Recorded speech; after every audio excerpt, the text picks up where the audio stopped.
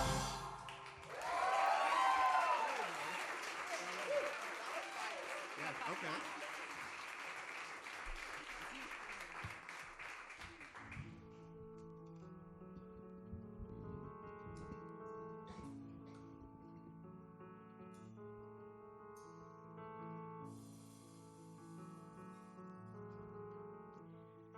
If I had a picture, any kind of picture, if my mind could picture the future, it would not look like this. There has come a time I don't dare speak my mind, don't know why I don't dare speak my mind.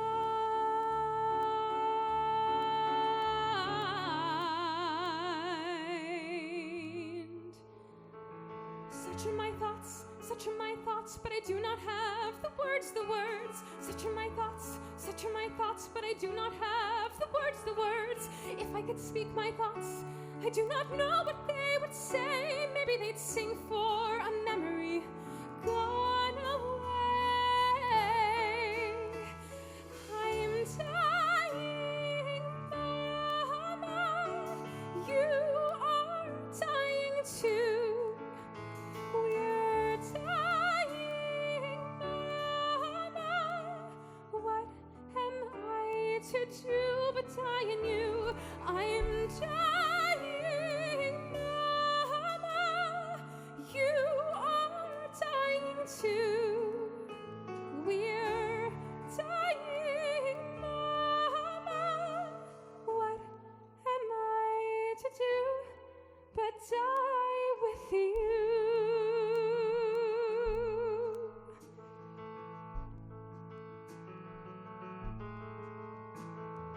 If I had a picture, any kind of picture, if my mind could picture the future,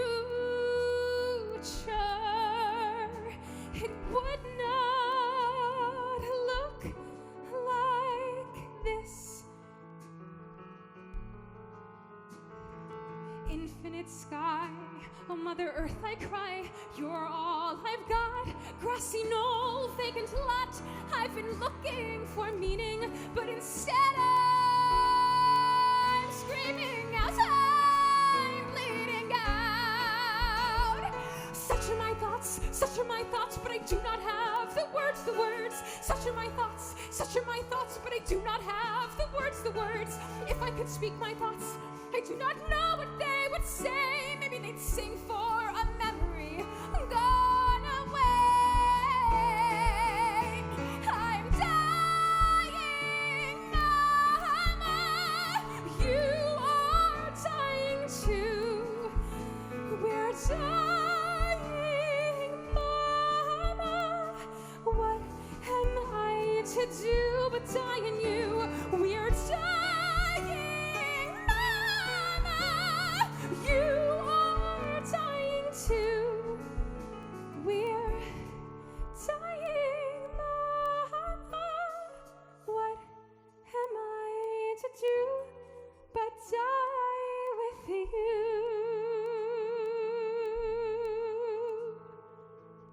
Down the hillside, open sky.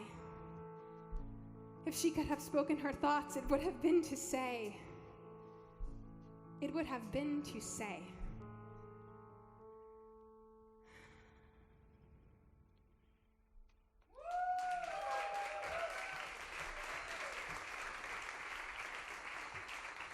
Please welcome to the stage, Tim Guinea.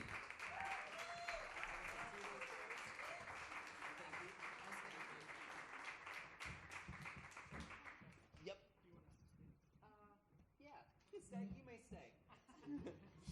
Tim Guinea is a leader at the Climate Reality Project, founded by Nobel laureate and former Vice President Al Gore.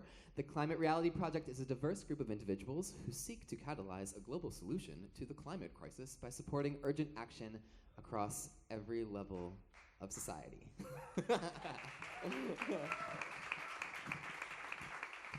Hi, Tim.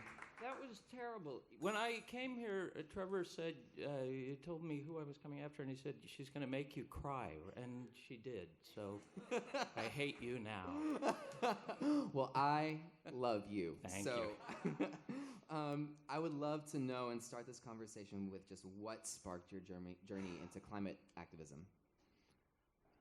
I have a question. Who, in the audience, who is in the arts? Raise your hand if you're in the arts. Raise your hand, put your hands down, raise your hand if you're a New York City metro dweller person. Okay. So here's my answer.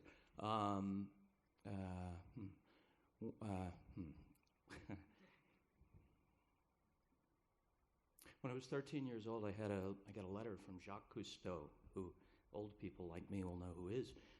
For younger people, Jacques Cousteau was a very famous oceanographer who had a television series, and Jacques Cousteau described at that time what the scientists were saying about climate change, the melting of the polar caps and the dissolution of the glaciers and the rising seas, and it terrified me. I don't have kids. I'm an actor, and I love acting, and I'm greedy about it. I'm on the road a lot, so I don't have kids. But I feel like a responsibility to the next generation. So there's a poem by the great Spanish poet Antonio Machado, and Machado says, "The wind called on my soul one brilliant spring day with an odor of jasmine. And the wind said, in return for the odor of my jasmine, I'd like the odor of all of your roses.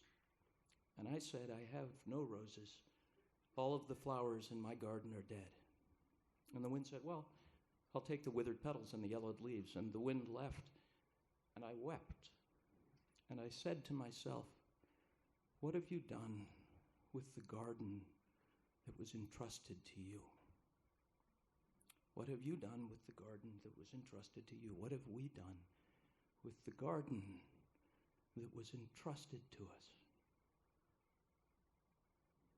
What have we done with those skies that the animals yearned for at the beginning of Orwell's book?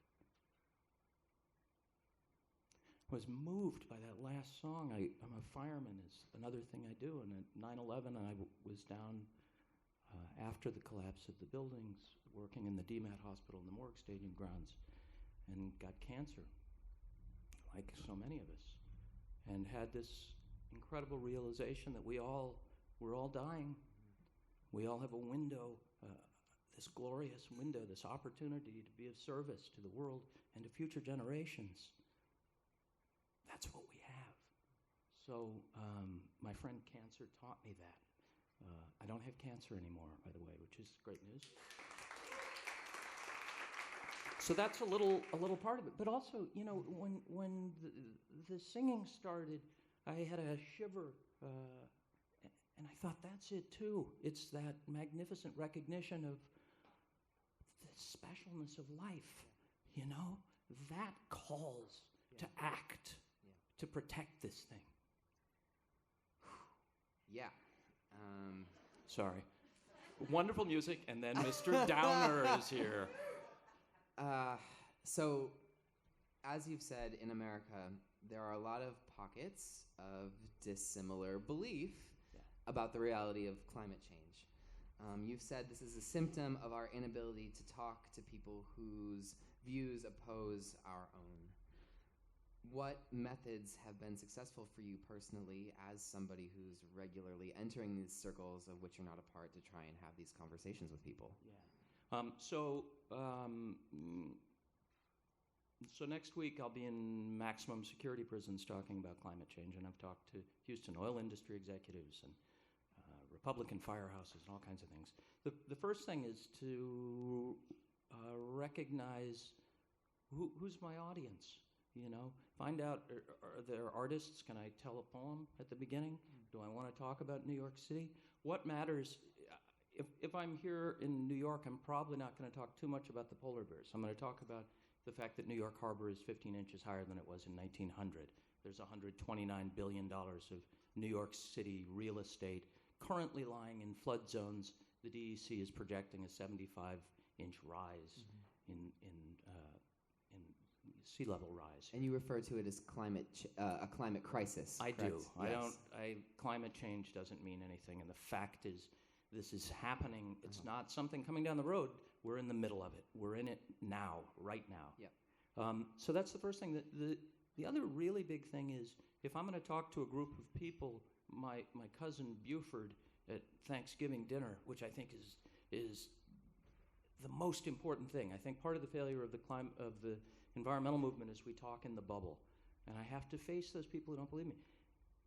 If I'm going to talk to folks who don't agree with me and have an expectation that they're going to listen to me and possibly change based on my words, then I need to be willing to listen to them and be changed by what they say. And by the way, I would love if somebody would say something that would tell me climate change wasn't real. I could go on with a lot of things in my life I'd rather do. But that's vital. And I think it's across every sector in our society. I think we're at this terrible, toxic moment when we can't have real conversations, you know?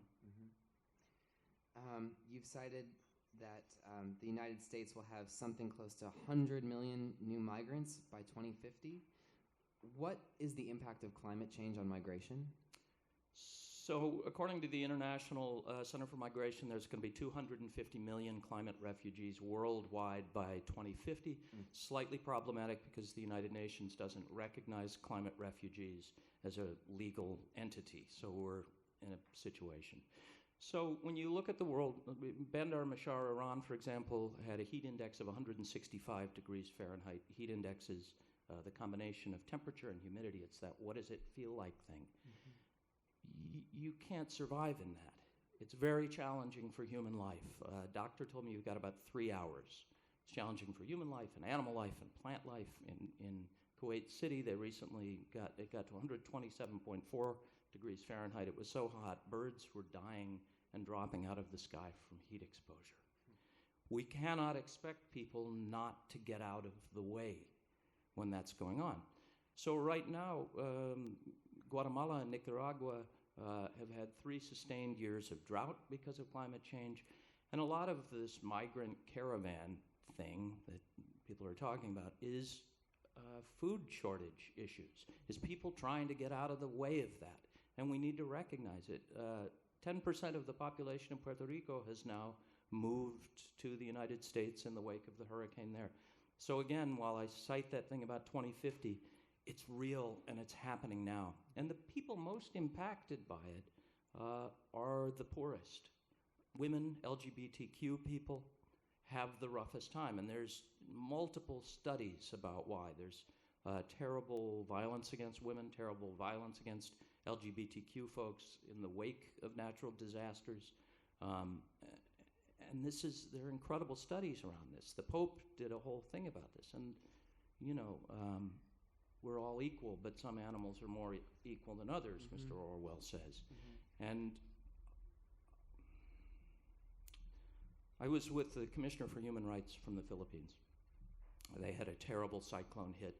Luckily, not a lot of loss of human life, but thousands of farms destroyed. They don't have the economic resiliency to prop the folks back up.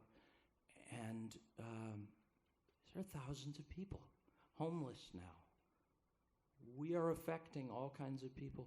In the United States, per capita, we produce more global warming gases than anybody on Earth on a person-to-person basis. And I would suggest that the question we need to ask ourselves is, how much do we want to be in bed with genocide? That's a provocative word, but it's not ill-used, because we have everything we need to get out of this problem, and we're not doing it. What bearing would re-election of the current president have on all of this? I'm no longer speaking as a member of the Climate Reality Project. I'm distancing myself totally. It's a disaster. I don't think it's survivable. I think he's doing everything he can to get in the way of this. By the way, New York just passed an incredible law regarding wind farms. Massachusetts had one off the coast. They've just gotten in the way of that. So after this, we're going to have a petition folks can sign urging that wind farm off Long Island to go forward. So stop by. But please vote. It may be the most important thing any of us can ever do. And you said by 2020, 4 million 18-year-olds will be eligible to vote for the first time. In the chaos of this moment, that alone makes me feel hope. What brings you hope? I have a lot of hope, and I'll tell you, anybody here depressed by anything I said? Raise your hand. Yeah? Okay. So first, fabulous. You're a human being with a heart that loves things on the planet. That's great. That's great. The solution to depression for me is action. It's get active. I mentioned being a fireman. When you go in a fire, you don't sit there and go, oh, well, I'm terrified. You have to. We're in a moment where we need to not coddle some of this, where we need to step forward into action. Mm-hmm. And around the world, people are stepping forward into action. I was in North Africa for 4 months this year, acting, but also doing some climate change work. The week after Cyclone Idai hit Mozambique, there was a school strike in Mozambique. The student school strikers are rising up all around the world. Greta Thunberg, who's coming here in the end of September, taking a sailboat so she doesn't emit carbon. The youth is extraordinary and powerful, and we need to get out of their way. And the old people are extraordinary and powerful who are doing the work, and so are the middle-aged people. But it is unbelievable. And we're also in this extraordinary period when the polls are rapidly changing. You know, for Democrats, it's one of the top-rated issues, and for Republicans, it's quickly becoming an issue. There was a thing in the New York Times a week or so ago saying young Republicans are furious and saying to the older Republicans, what are you doing? This is our planet. There's actually a million things. Texas is now producing more electricity from wind than from coal.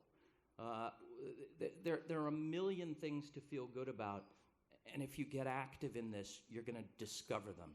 The other thing you're going to discover when you felt depressed when I was talking is everybody is feeling that. The lie we tell ourselves is we're alone and we're crazy and I can't deal with it. And the truth of the matter is, in any room I say this, everybody's hand goes up because we're living human beings that are passionate about life, and each and every one of you is irreplaceable in this struggle. So I urge you, please stand up. Please come and do the work. It's the only way not to be depressed. Tim Guinea stepping forward into action. You can find the petition outside on the table after the show. Thanks, Tim.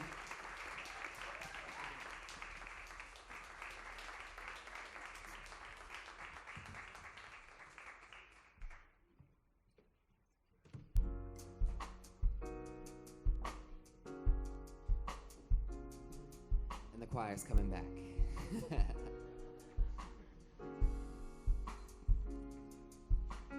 Dynamo, dynamo, dynamo, dynamo. Dynamo, dynamo, dynamo, dynamo. Supply, supply of electrical power. Keeping you warm, warm, warm in the winter. Fantastical images, brightly conjured machines. Dynamo, why I know I'm gonna do the work for you.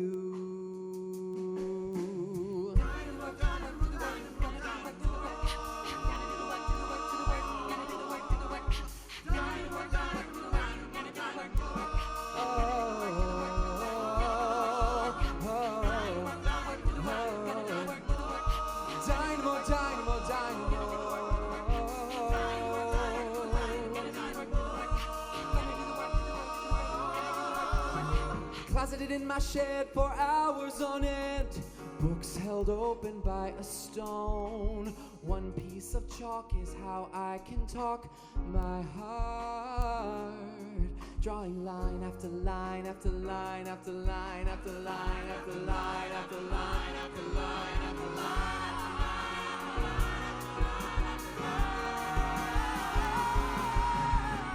I'm moving rapidly, I'm such an anomaly.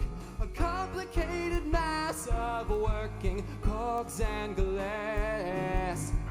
So throw your stones at me and watch the beauty of my body.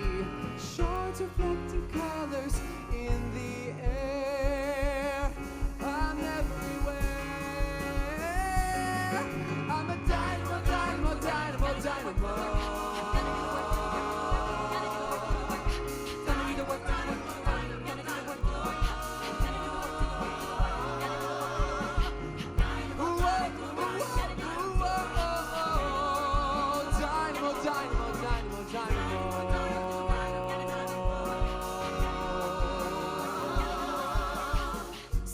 Supply of electrical power,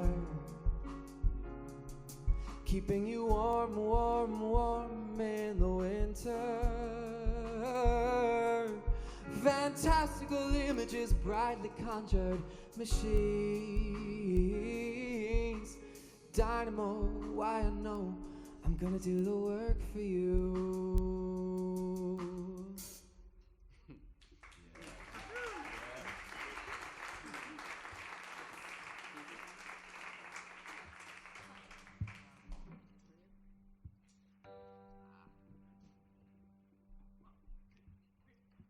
In this democracy, our credibility, responsibility, black and white, is now alarmingly untrue so commonly, very deliberately left and right.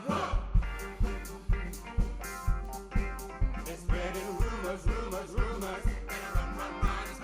Our great responsibility to our community makes us extremely proud of our quality.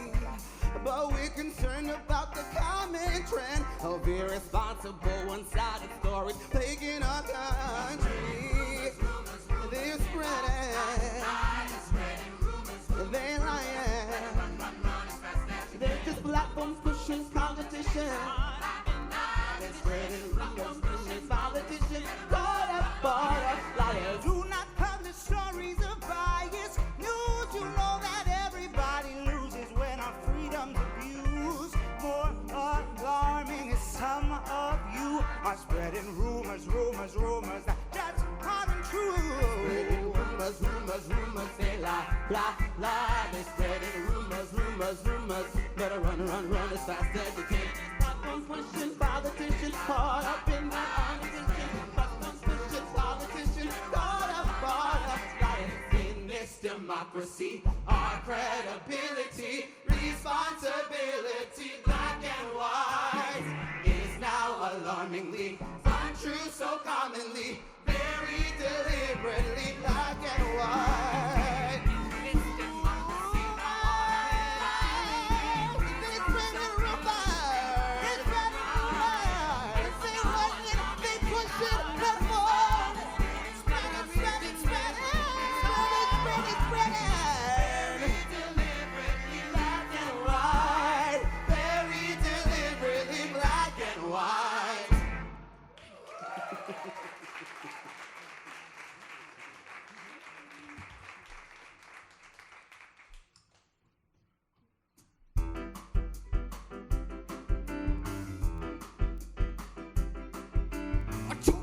Eternal intoxicating longing to prosperity, to the working poor, lurking somewhere deep inside the farmhouse, animal and man. A toast to eternal intoxicating longing to prosperity, to the working poor, lurking somewhere deep inside the farmhouse, animal and man.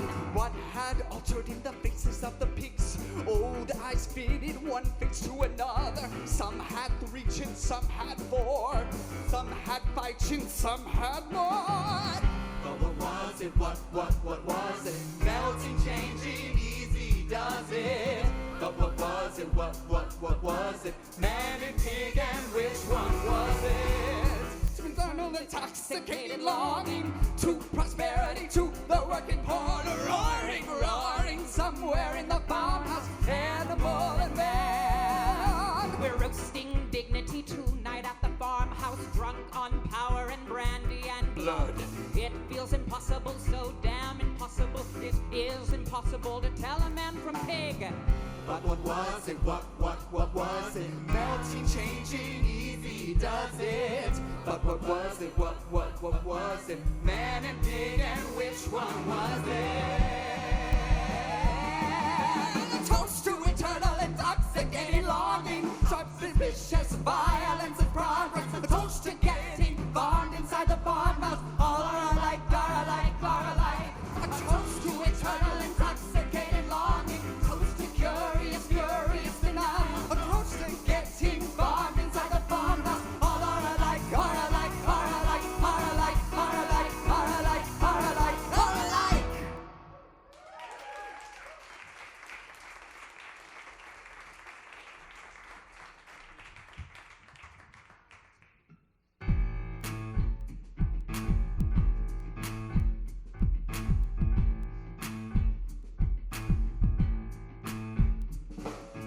Molly disappeared just as everybody feared.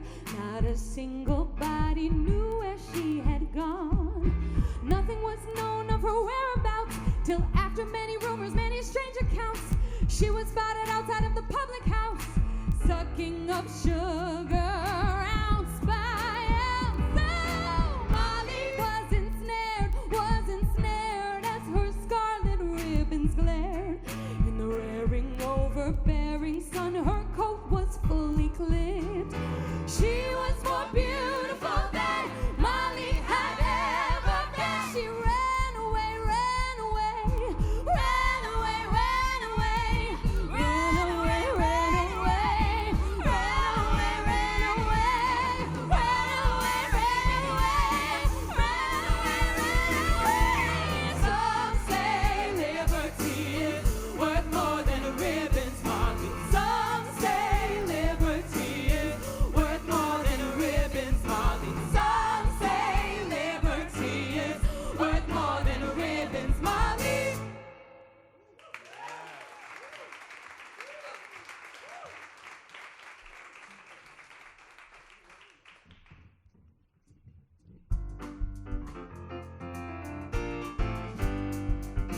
Run, run, run as fast as you can. Can you outrun the general man? Run, run, run as fast as you try. Hear that siren screaming. Run, run as fast as you can. Can you outrun the general man? Run, run, run as fast as you try. Hear that siren scream. I had a dream, a gun went off when the world was nodding off. When I woke, my poor heart shot onto the street, right out my throat. There will be no alteration, there will be no deviation, there will be no alteration, no alteration to the plan. Run, run, run as fast as you can. Can you outrun the general man? Run, run, run as fast as you try. Hear that siren screaming. Run, run, run fast as you can. Hear that siren screaming. Eeny, meeny, miny, mo. Gotta pack my bags and go. Catch the next train out of town, for a gunman shoots me down. Eeny, meeny, miny, mouse.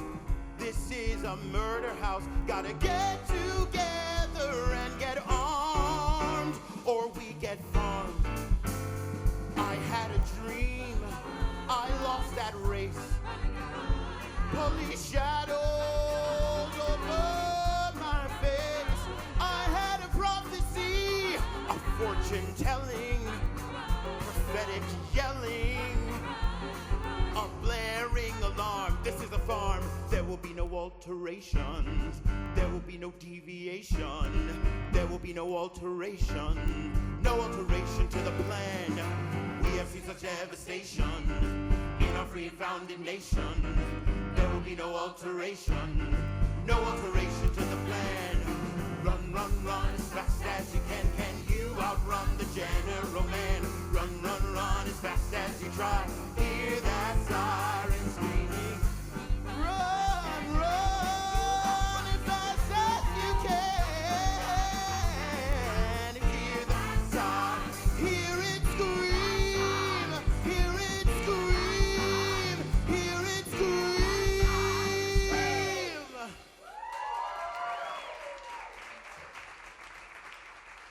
Please welcome to the stage Adape Okporo.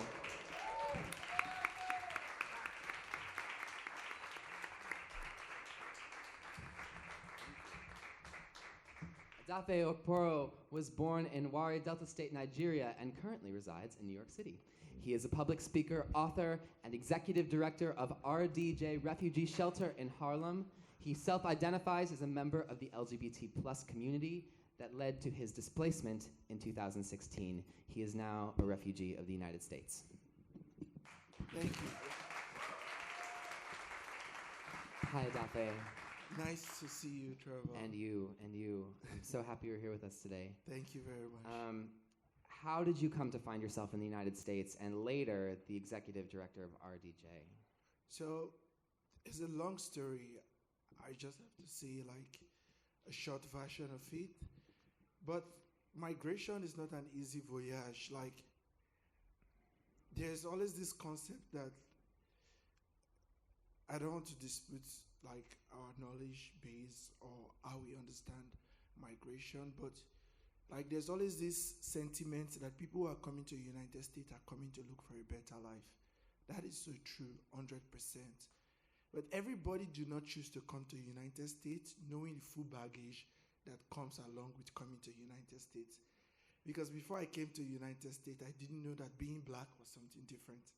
That's a conversation for another day. But I came to the United States in 2016, days before the presidential election, because I was fleeing my country as a gay man. My country enacted a law in 2014 that criminalizes same-sex by 14 years imprisonment.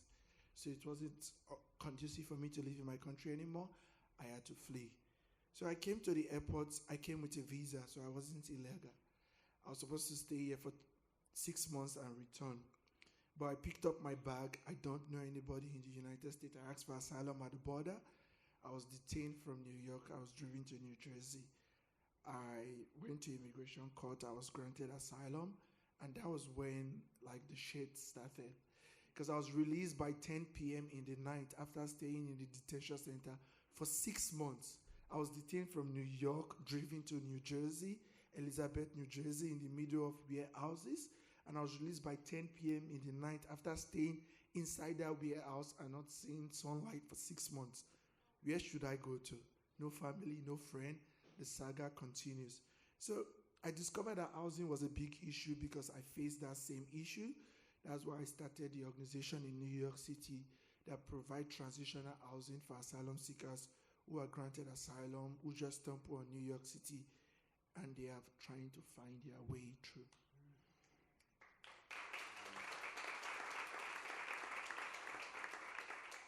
You say you spent 6 months in an ICE detention center. What were the conditions like?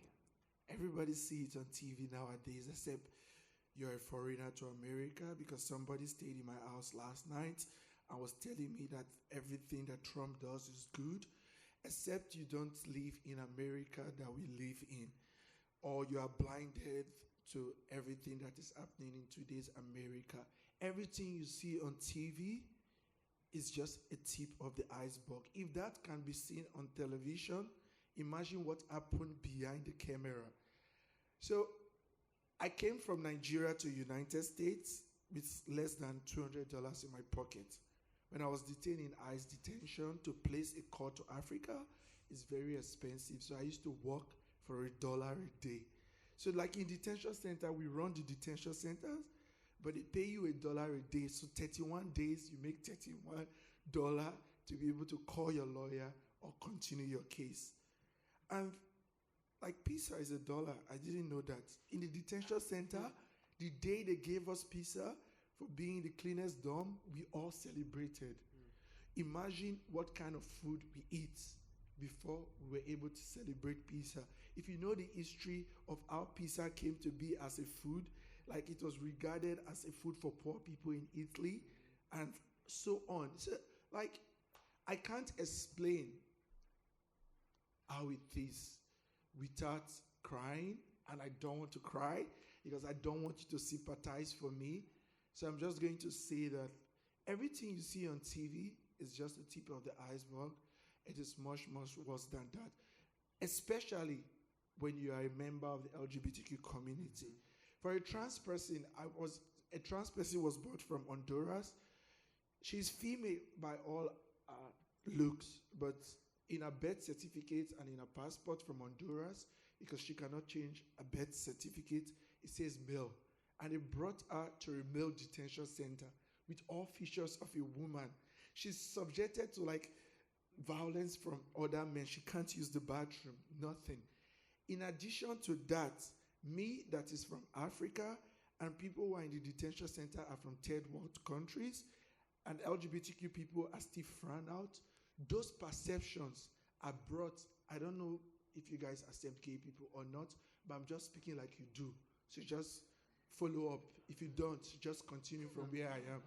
So those people in the room continue to perpetuate such kind of stigma. I didn't know that maricones means like faggots.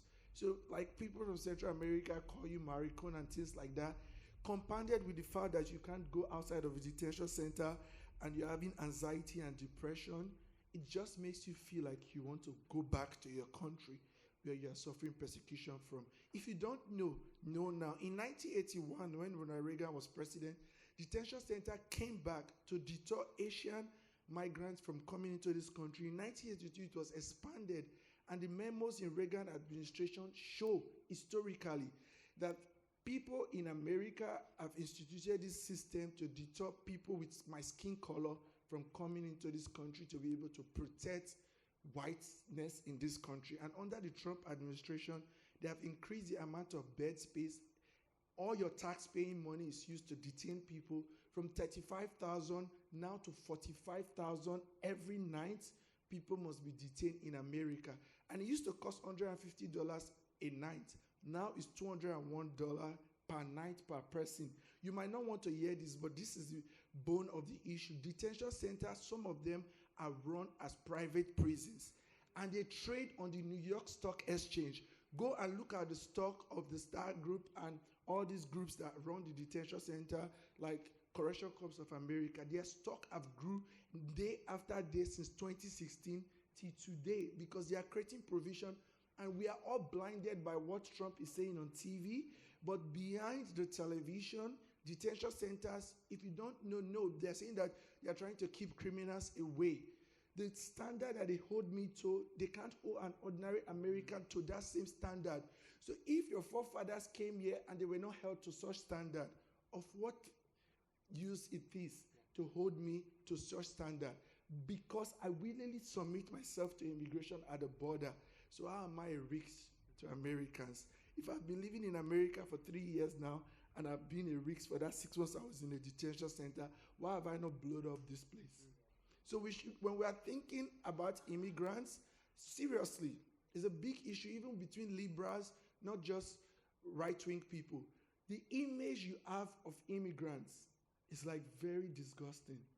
We shouldn't be. I know that character-wise and culture, people come from different places, but the same way those things look like foreign to you, if you travel to other people's country, you look foreign to them too. So if we continue to use that detention system as a way of keeping people, we are continuing to create a culture that will not enable people to be able to integrate into the society. Long story short.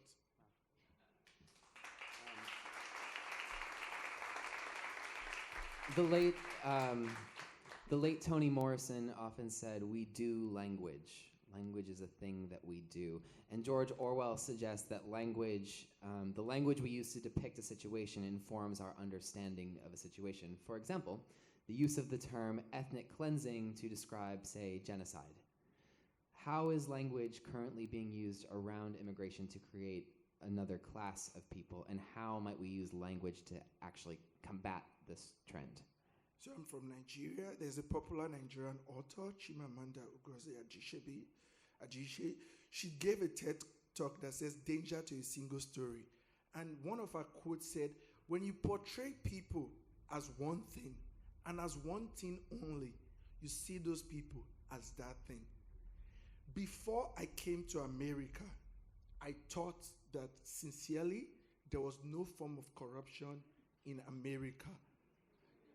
That is the bubble we have outside America. The same thing inside America.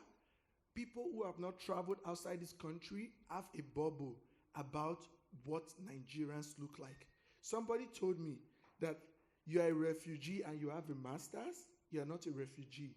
So people think that refugees are only people who are suffering and are hungry or things like that. You can become a refugee tomorrow. It doesn't matter where you comes from. It's circumstances. Like they were saying earlier, if New York City is flooded and you move to Canada and seek refuge there, you have become a refugee.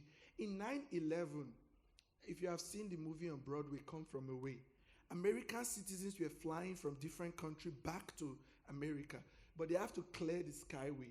They stopped them in Gardner, in Canada. That's like between Finland and Canada and America. Planes have to divert to that island. Canadians came out and supported those people. At that time, Americans never knew they could become refugees to another place because of the chaos that was happening at that time. So when you say that people are illegal, instead of you to say that they are undocumented, you are saying that a human being is illegal. That is a language that is used to depict that they don't deserve to be like other people who live in United States. And mind you, when we continue to use these languages, children who grow up are growing up to understand that foreigners are aliens. So when you come to America, I was given a bed number, bed 26. There was a day a plane was flying from America to Mexico, and the plane crashed in California. 13 people died. Only 3 names were mentioned. The pilot, his wife, and the second pilot, because they are American citizens. Do you know what they said? And 13 other Mexican deportees. So that is how America has been, is that people who are foreign are seen as alien, are seen as illegal, are seen as less of people who stay in this country. By doing so, we are creating a narrative that we are better than other people, which might be true, but it's a false narrative that gives people that egomaniac sense of belonging that makes them want to marginalize other people, that when they go out of United States, they realize that they are not so special, but that language has made them claim a sense of self that I'm a citizen of United States of America. We shouldn't be. If all people are created equal, we should all respect everybody with dignity. No human being is illegal. No human being should be called by a number. Every human being wants to protect their name. Your name is who you are. When you die, people remember your name, put your name on trees, put your name in parks, because you want to be remembered for that name. For you to lose your name to a number, you are depositing the person. You are degrading them to like less of who they are. So language is very important. Even on our day-to-day life, I struggle with language. Like, I don't understand trans people that much, even as a gay person. Sometimes when I want to say something, I ask questions so that I don't say something that will hurt somebody. It's the same way when it comes to like immigrants and people you consider foreign. It is good to have conversation with them, to know how to address them so that you don't devaluate who they are as a human being.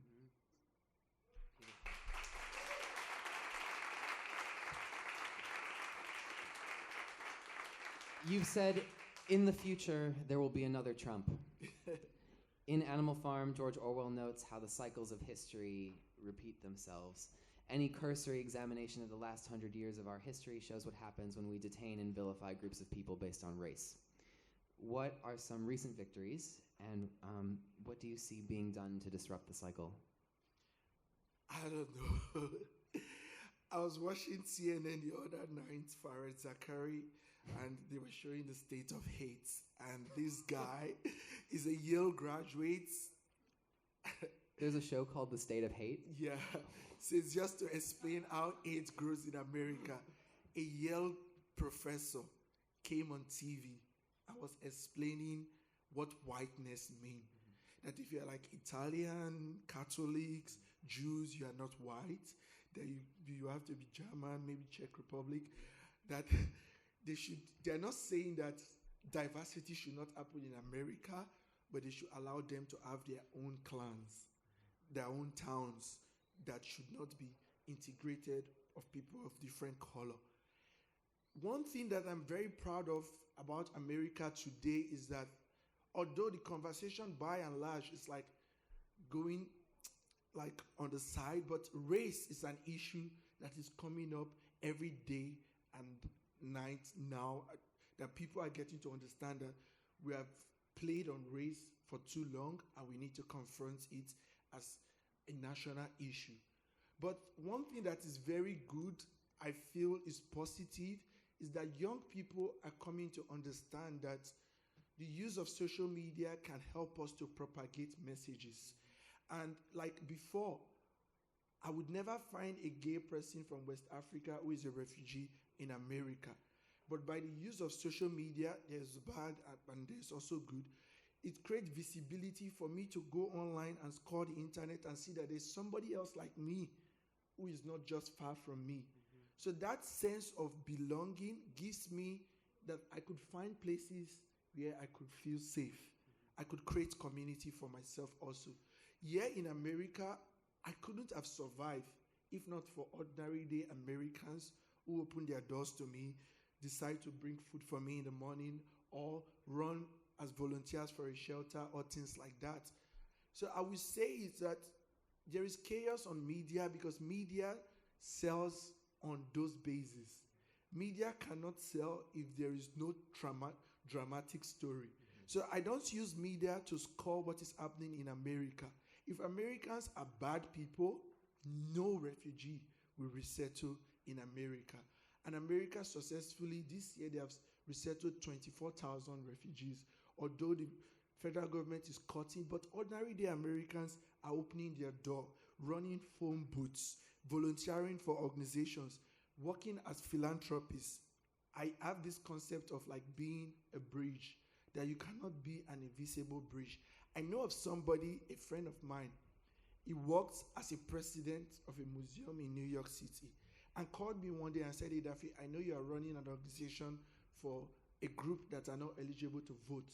And like politicians always want a constituent that can be able to vote." I said, "I will introduce you to my core friends to do a fundraiser for your organization." So this is like a rich white guy decided to speak with an African that just came to this country to resettle. So that is hope that people still exist in the society that want to do good. That intention alone is good, but not good enough. For us to be able to combat AIDS and to be able to propagate a culture that will change the narrative, we have to use our own influence to influence the sphere of people that are around us. Like if you have Facebook or Instagram or Twitter, and you have 10 people that are following you, they respect you, or they are close to you. It is hard for them to fight with you. So when you see that they are saying something that is not good, don't fight with them, because those platforms gain when you fight with them. But if it's a friend, call them and tell them that I have seen a refugee from Nigeria. What you say about them is not what this person say. Let me speak with you. If you want to know more, you can go to this group online. You will see refugees that are living in this country, Muslim, Christian, Jews, gays, every background, and they don't cause problem in America. If you know that and your friend does not know that, and you cannot get your friend to the point of understanding that, what kind of change do you want to happen in this country? There is no change without us getting to the point of influencing our circle. I have been around Republicans, Democrats. I don't care the people I'm around.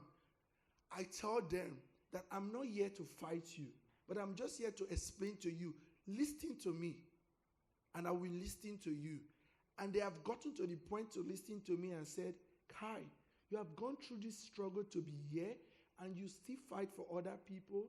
Who am I, who have been privileged all throughout my life, not to give up a few seconds of my time to listen to the story of somebody or to correct somebody when they say something that is not truth. So that is the hope I have, that we as good people can be able to influence people that are ambivalent to understand that what you know can be transferred from one person to another. Adafe Okporo. You can find his book outside on the table along with Tim's petition. Thank you so much, Adafe.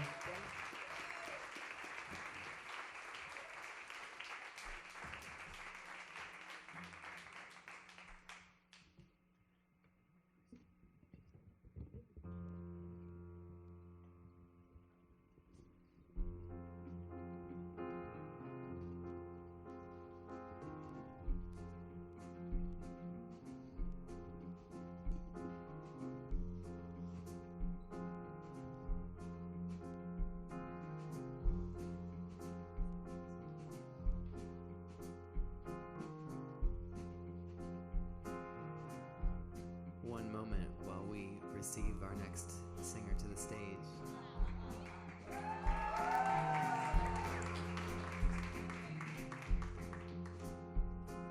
Sunrise is the same in every part of the world and every corner of the earth.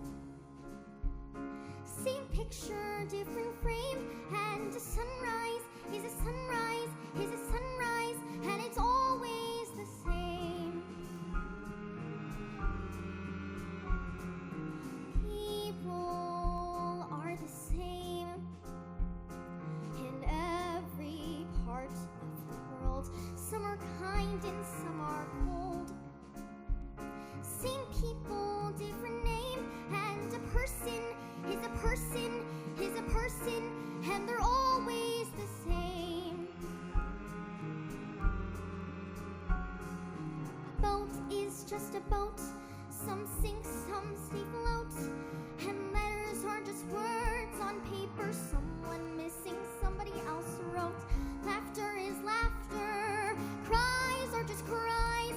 And I know that I'll wake up to another golden glowing sunrise is the same in every part of the world, in every corner of the earth. Same picture, different frame, and a sunrise is a sunrise, is a sunrise, and it's always the same. An arm is just an arm, holding life or holding a rifle. A kiss is a kiss for hello or goodbye. Tears are just tears if they're sad or if they're joyful. And people help each other, though they're different colors, different ages. Cages are the same in every part of the world. Some are metal, some are tall. You've seen one, you've seen them all. And a wall is just a wall, is just a wall. And a wall is just a wall, is just a wall. And a wall is just a wall, is just a wall. And they're all the same. Sunrise is the same in every part of the world and every corner of the earth. Same picture, different frame, and a sunrise He's a sunrise, he's a sunrise, and it's always the same.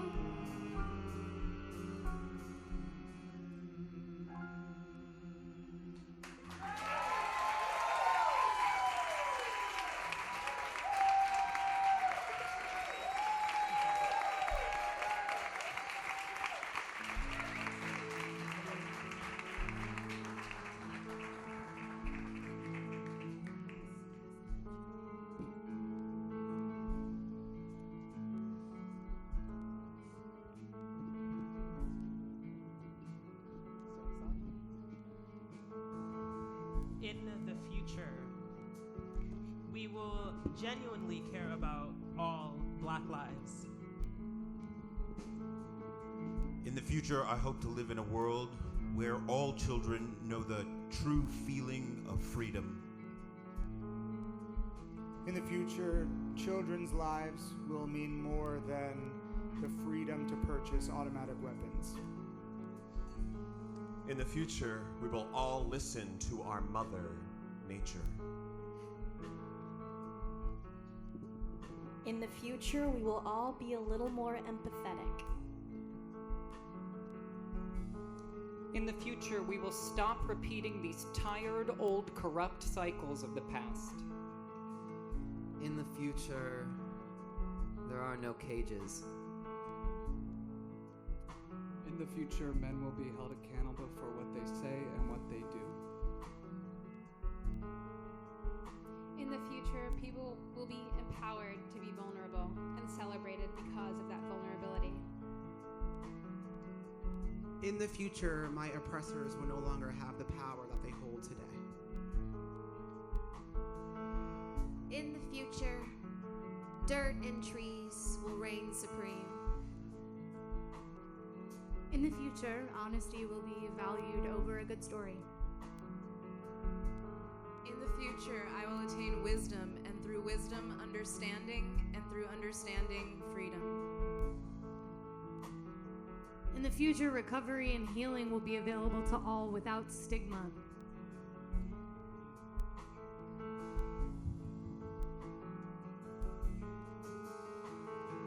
If I had a picture, any kind of picture, if my mind could picture the future.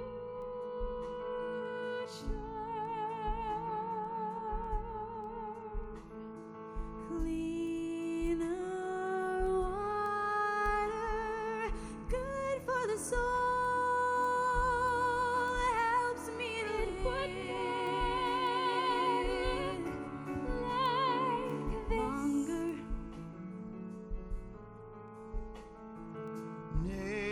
Nation in rehab, a long, long road to recovery.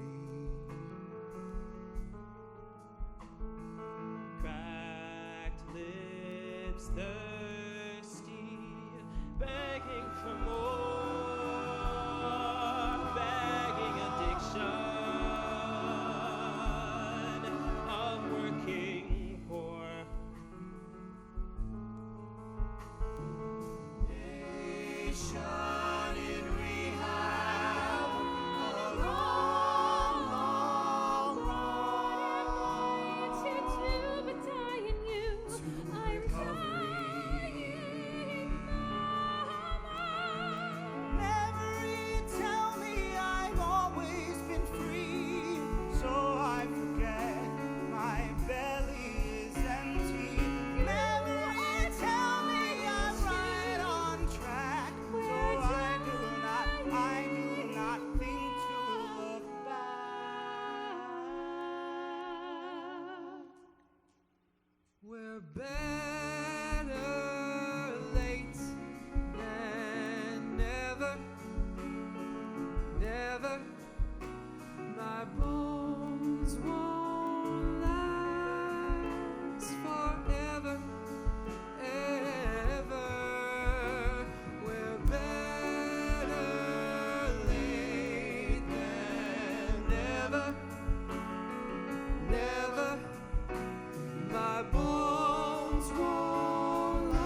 no matter how clean it is.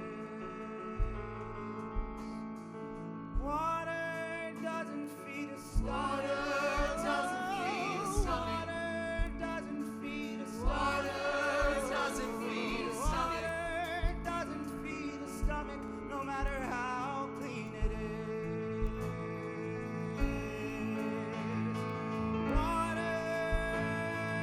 Water doesn't feed a stomach. Water doesn't feed a stomach.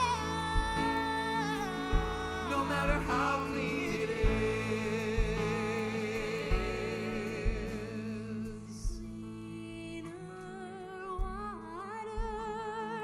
Good for the soul, helps me to live longer. Nation in rehab, a long, long road to recovery.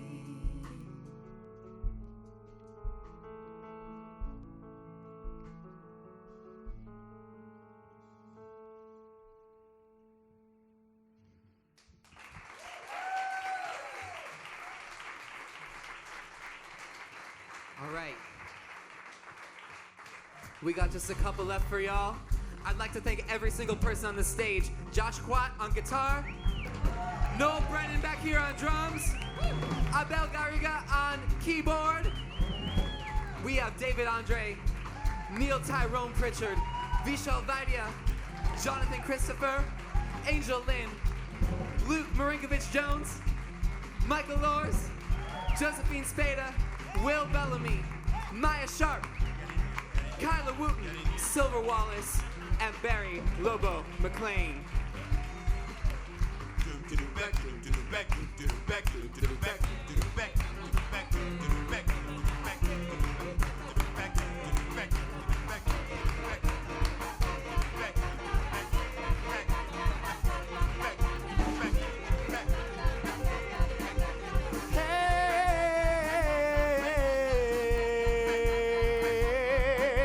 Worked like a slave this year, harder than ever.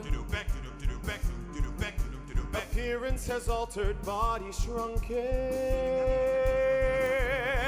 Less shining than it was before. I've got no voice left. I've got no voice left. The lungs don't last forever. Ever. It's getting late and never is just around the corner. Never is just around the corner. Never is just around the corner. Never is just around the corner. Oh, vanishing bones into the air. I'm going there. I'm dying, Mama. You are dying too. We're dying, Mama. What am I to do but die with you? I'm dying, Mama. You are dying too. We're dying, Mama. What am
my soul coming. I feel my soul coming. I feel my soul coming in like joy. I feel my soul coming. I feel my soul coming. I feel my soul coming in like joy. Joy. Joy. Joy.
Last song of the night, everybody. Thank you so much for coming out.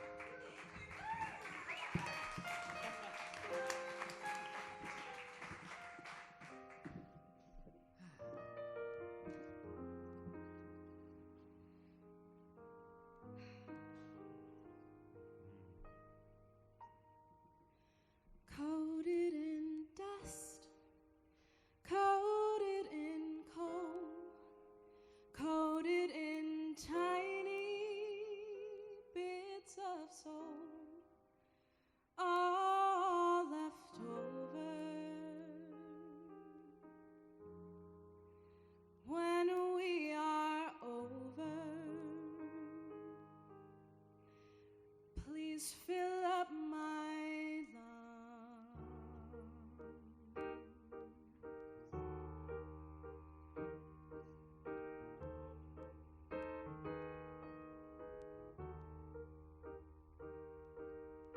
Black smoke, huge cloud, buildings knocked down, running thick crowds. Cover me, cries, cries, triumph soaring up, up, up to the great blue sky, so calming and infinite. Only way to reach the sky is for the body to die.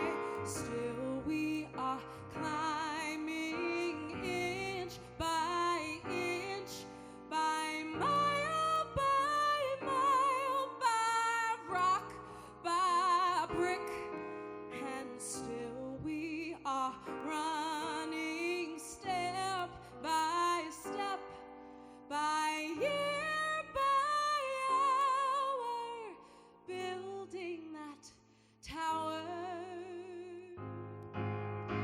Coated in dust, coated in coal, coated in tiny bits of soul, all left over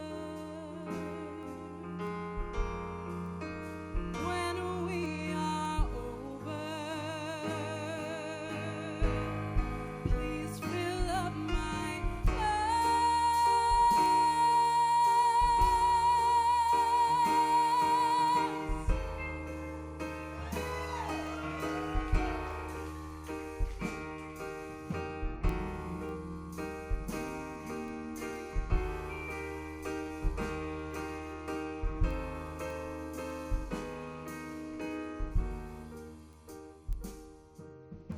Black cloud churning below, burning, indiscernible silhouettes fall.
bird ever notice beyond her cage until she flies in a fit of rage out of there, out of that cage? How high can she fly until she's too high to get down? And how will she get down? And when is she coming back down from that beautiful sky? The raven who flew too high, singing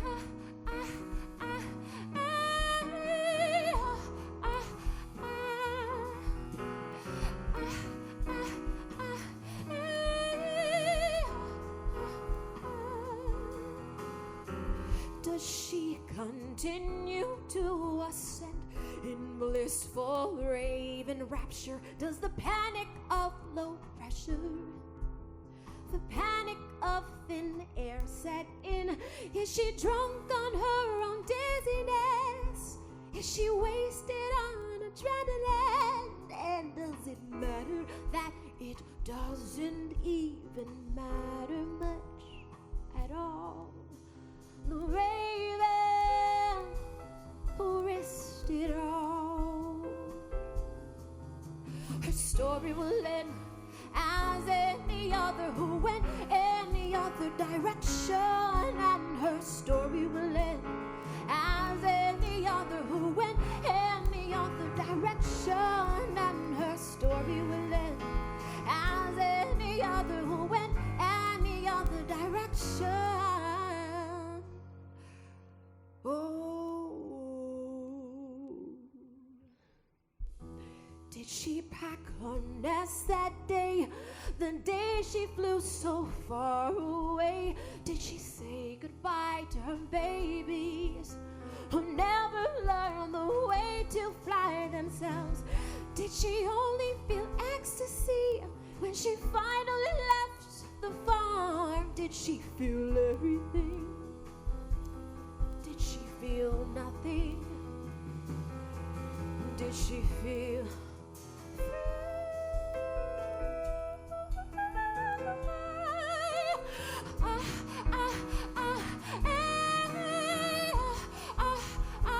and she cried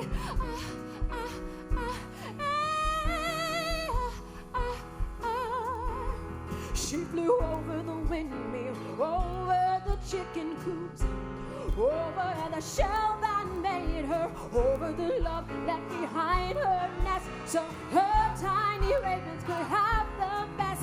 She grew higher and higher till the air filled her lungs, till she suffocated into a star. A momentary, a solitary moment of glowing ecstasy.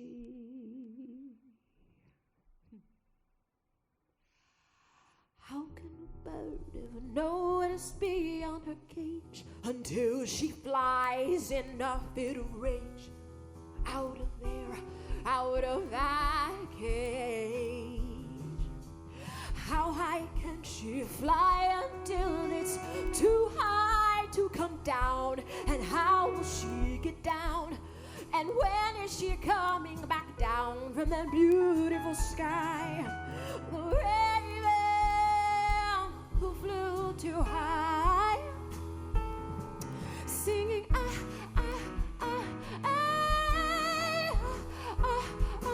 and she cried